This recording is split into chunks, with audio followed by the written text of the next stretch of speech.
How to fix messenger call problem on Android phone. Hello guys, in today's video I'm gonna show you how to fix messenger call problem on Android phone. First go to settings and then go to apps and then apps again and type here messenger.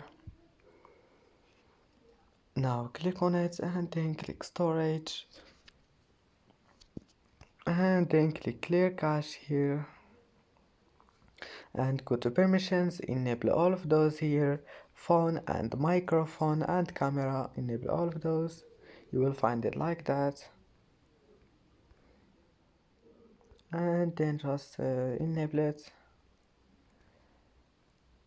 And now go back and try again, and if that doesn't fix your problem, just go to storage, clear data, and your problem will be fixed. And that's it for today's video.